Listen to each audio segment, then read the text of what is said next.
د عرب چې کوم بادشاه تیر شوی و کینګ عبدالعزیز د هغه د زمانې دا مسجد دی او دې سره سره دا د کور دی دې سره سره دلته کې یو میوزیم دی هسټریکل میوزیم دی کوم چې کوم خصوصي میټینګ روم کوم چې به د بهر نه څوک راغله او د بادشاه سره به ملاقات کوي دا خصوصي میټینګ روم دی خو زه به دا وایم که دا تاسو ته سټپ بای سټپ ښیم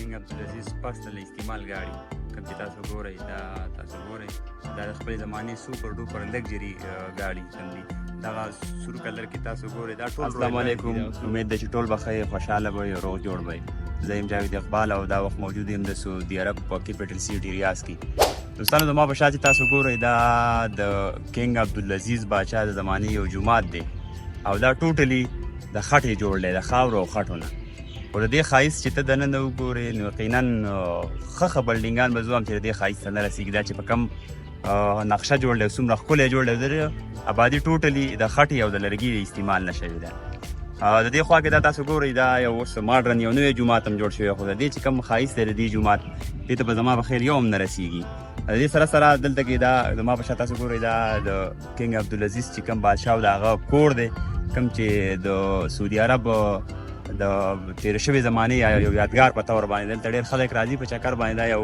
یادګاري ځای دی دې سره سره دلته کې یو میوزیم دی خو دا هر څه یو طرف ته خو دغه جومات تاسو ته چې ما کوم وښودو دا د دې جومات ښایست ته زما په خپل خیال باندې یو ځای نه رسېږي ډېر ښکلی جومات دی ډېر مزېدار او بالکل په یو ښکلي حالات کې موجود دی دا د سعودي عرب چې کوم بادشاه تیر شوی و کینګ عبدالعزیز د هغه د زمانې دا مسجد دی او دې سره سره دا د کور دی د سره سره دلته کې یو میوزیم دی هسټریکل میوزیم دی کوم چې د سعودي عرب د تاریخ یو ځان سره لکه محفوظ کړی دی هغه میوزیم او راغلی دلته نو انشاءالله تاسو ته ښیم په دې ویډیو کې دلته کې چې نور کم تاریخي ځایونه دي دا جومات شو د سره سره دا کور شو د سره سره دلته کې یو کوی دی تقریبا ویل کېږي دا 400-500 کاله مخکنی یو کوی دی تر اوسه پورې هماغه شان په هغه کې هغه اوبه جاري دي او اوبه پکې دي او ډېر ښکلې بالکل صفا سوتره اوبه دي دغه نو ګورم د باندې په دې ویډیو کې دغه جومات ګورو د سره سره دغه کومه د کینګ عبدالعزیز باچا چې کوم کور دی دغه هم ګورو هغه کوی د باندې ګورم کوم کې چې تر اوسه پورې تقریبا د 500 کالو نه جاري تر اوسه پورې هغه اوبه په هغه حالت کې موجود دي نو ویډیو کې تر اخره پورې اوسئ راځئ چې ځو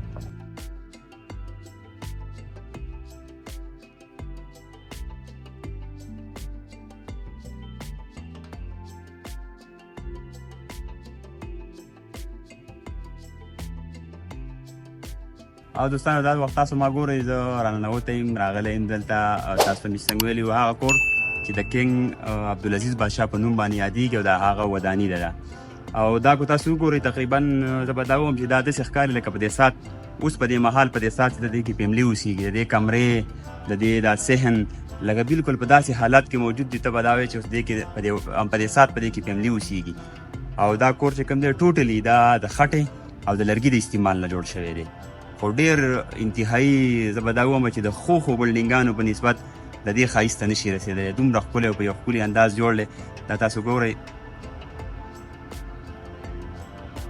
او ورځو شاته ګورم تاسو ته د دې باقاعده یو کمره درته ښیم په کمره کې چې څه کم سامان یي د دې ځای د ژوند د ضرورت هغه په دې کې پروت دی اوس په دې حال هم نو هغه هم د باندې ګورم انشاءالله ویډیو کې د اخره پورې اوسئ د دې نه علاوه بوزم به ما هغه کوي ته څنګه چې مې ویډیو په اول کې وویل چې تقریبا 500 کاله مخکنی کوی دی او لا تر اوسه په هغه کې اوبه هغه شان جاري دي نو په ویډیو کې تر اخره پورې اوسئ او دوستانو تاسو ګورئ دا وخت زه د دې کور په یو کمره کې موجود یم چې په دې کې شاید تاسو ګورئ یو سکرین لګېدی چې په هغه کې ټول د سعودي عرب چې کومه هسټري ده هغه پکې ښیي په دغه سکرین باندې دا د دې کور یوه نارمل عامه کمره ده تاسو ګورئ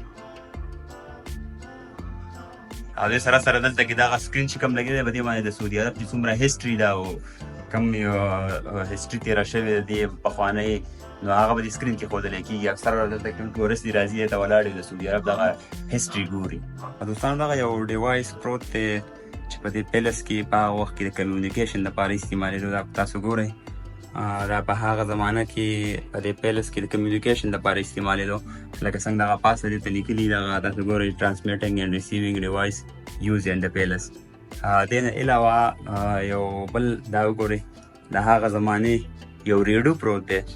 دا که تاسو ګورئ دلته پاسې لیکلي اولډ ریډیو. دغه د هغه زمانې ریډیو دی. د دې نه لاندې چې دغه کوم شیزونه پراته دي دا په هغه زمانه کې د کمیونیکیشن دپاره استعمال شوي د دې پیلس چې کوم دننه کوم کمیونیکیشن و د هغه لپاره استعمالېدل. دوستانو دا تاسو ګورئ دا د هغه زمانه کې چې کوم کاینز چلېدل کومه سکه چلېدله نو د هغې یو څو دغه پرتې دي. د دې نه علاوه د وخت کې چې کوم کنګز و بادشاه د هغه یو څو لیټرز پراته دي. هغه وخت کې چې کوم صحیح او قلم استعمالېده د هغه دغه یو څو ډیمې پرتې دي. دغه لیټرې پرتې دي. د دې نه علاوه د هغه زمانې یو واچ پروت دی ګړۍ دا که تاسو ګورئ. او چې دې خوا راشو دلته کې د باچا د زمانې دغه یو څو لیټرز پراته دي. دغه تاسو ګورئ. او هغه چې کوم ګورئ د هغه زمانې چې کوم اخبار دی د هغې یو نمونه پراته دی. دغه د هغه زمانې چې کوم اخبار و او دغه چې کوم دی دغه وخت کې د باچایي د زمانې یو مهر و. دغه که تاسو ته ښکاري د هغه زمانې چې کوم مهر و هغه دی. او دوستانو دا تاسو ګورئ دا د سعودي عرب یو قسم لا ټریډیشنل مجلس دی. کوم کې چې میلمانه راځي او میلمانه کیني د ناستې ځای دې ته مجلس وایي. دا خو تقریبا اوس هم ډېر زیات عام دی په سعودي عرب کې. اوس هم هر یو کور کې به داسې مجلس موجود وي. د دې نه علاوه دا که تاسو ګورئ دا ټوټل دلته چې کوم ته ګاوه ویل کېږي. ګاوه څنګه چې چای موږ یادوو همدغه همدلته چې کوم چای ته ګاوه وایي. نو د هغه په استعمال کې چې څومره لوښي استعمالېږي ټول د هغه یو نمایش ایښودل شوی دی. دا ټول هغه لوښي دي کوم چې د چایو دپاره استعمالېږي. دلته کې چې کوم چای هغه ته ګاوه وایي. نو دا د ګاوه دپاره او دا د عربیانو ډېر یو فیورټ شی دی. زه به دا وایم چې دا یو فیورټ ډرینک دی. او دا دې خوا چې تاسو کوم ګورئ نو دا د دې ټریډیشنل مجلس کوم کې چې میلمانه کیني او د میلمنو دپاره خاص کر جوړوي. نو دا اوس هم دلته کې ډېر زیات عام دی. تقریبا په هر کور کې دا مجلس موجود وي. او دوستانو دا ګورئ دا یو بله کمره ده. په دې کې د سعودي عرب چې کوم لوکل کوم لوښي د هغو یو دغه شوی دی. کوم ودونو او یا څه پروګرامونو کې استعمالېږي د هغو لوښو یو نمایش شوی دی ایښودل شوي. تاسو ګورئ دا د سعودي عرب د هغه زمانې د استعمال لوښي کوم چې په هغه زمانه کې استعمالېدل. او دا یو شیز د دې اوس هم ډېر زیات عام استعمال دی. زیات خلک به کسان به دا نه پېژني. خو زه درته ووایم دا چې کوم لوښی دی نو دا دلته چې کوم یو قسم د خوشبي د عود چې ورته وایي عود چې هغه داسې د یو قسم نه داسې د لرګي په شکل کې نو هغه به دې لوښي باندې د پاسه کېږي او دې کې لاندې انګار پروت وي. نو هغه چې کله سوځي او د هغه لوګی چې کوم وي هغه خوشبويي کوي. ډېره ښکلې خوشبويي کوي. نو دا هغه یو لوښی دی. ډېر کسان به زما په خیال دا لوښی نه پېژني. نو دا دغه لوښی دی کوم کې چې عود لوګی کېږي او د هغه خوشبويي راخوروي. او دا ګورئ دوستانو دا د کور یو بلې کمرې ته راننوتلی یم په کوم کې چې د سعودي عرب کوم مقامي لباس دی هغه پروت دی. د هغه نه علاوه دې چې کوم دلته کې کوم برتنې استعمالېدې په هغه زمانه کې د کنګ عبدالعزیز بادشاه په زمانه کې چې کومې برتنې استعمالېدې دغه پرتې دي. د دې نه علاوه دغه یو څو تصویران لګېدلي پکچر د دې کې چې کوم دی کنګ عبدالعزیز بادشاه پکچر یې کوم لګېدلي دغه ګورئ تاسو دغه دی کنګ عبدالعزیز. او دې نه علاوه دلته کې دغه یو دوه تصویران نور لګېدلي دي. نو دا د دې کور یوه کمره ده هغې ته راننوتی یم. دا په دې کې پراته دي.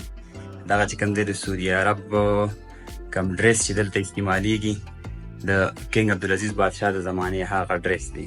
او دوستانو دا تاسو ګورئ دې کې تقریبا په هغه زمانه کې د سعودي عرب چې کوم ګارډز و د هغو یو څو تصویران لګېدلي دي. دا تاسو ګورئ. دې نه علاوه د هغه وخت چې کوم ګارډز و د هغو کوم یونیفارم و هغه لګېدلی دغه. او دې سره سره دلته کې دا تاسو ګورئ د هغه زمانې چې کوم ګارډز و د هغو سره به چې کومه وسله وه کوم ټوپک به و هغه لګېدلي دي. دا تاسو ګورئ.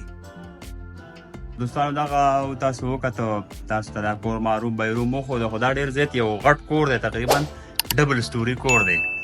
او دا خو زه موجود یم. دا چې کوم خصوصي میټینګ روم کوم چې به د بهر نه څوک راغله او د بادشاه سره به ملاقات کوم هغه خصوصي میټینګ روم دی. خو زه به دا وایم که دا تاسو سټپ بای سټپ ښیم نو دا به د یو ویډیو کې مشکله ده ځکه چې دا ډېر یو غټ کور دی. ډبل سټوري دی.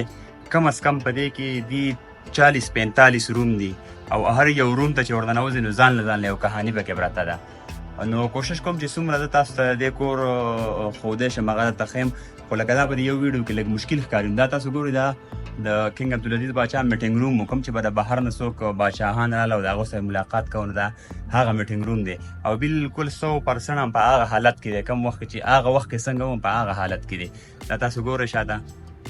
دا و د کینګ عبدالعزیز بادشاه میټینګ روم چې هغه کې به د بهرانو راتلو خلکو له میلمنو سره ملاقات یې دلته کېدلې.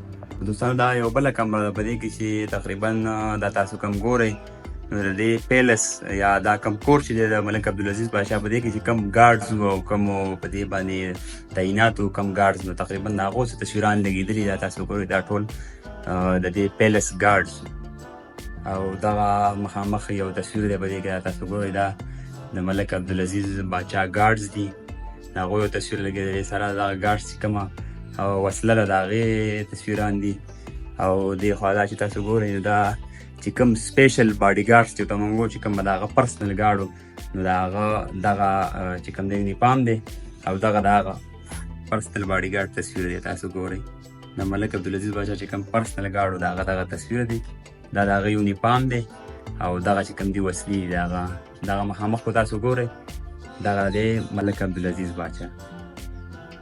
او دوستانو دا دي د کینګ عبدالعزیز پرسنل استعمال ګاډي کوم چې تاسو ګورئ دا تاسو ګورئ دا د خپلې زمانې سوپر ډوپر لګجري ګاډي کوم دي دغه سور کلر کې تاسو ګورئ دا ټول رویل رایز دي دغه سوپر دا کلر کې چې کوم وایي 1934 ماډل دی په دې پسې بیا دغه یو دی 1940 ماډل او دغه پسې دی 1949 ماډل او دا اخیرانه چې کوم دی بالکل لاټیسټ ماډل 1953 ماډل دی نو دا د خپلې زمانې سوپر ډوپر کارز په نوم باندې چې دا هغه ګاډی چې په خپله زمانه کې دی یو راج تېر کړی دی او رویل رایس کپ دی دا صرف ماډل بدل دی ټول نه زوړ ماډل دغه دی بیا پسې دغه دی او دا د هغه زمانې لاټیسټ ماډل دی او دا چې کوم دی د کینګ عبدالعزیز بادشاه پرسنل استعمال ګاډي دا په هغه زمانه کې.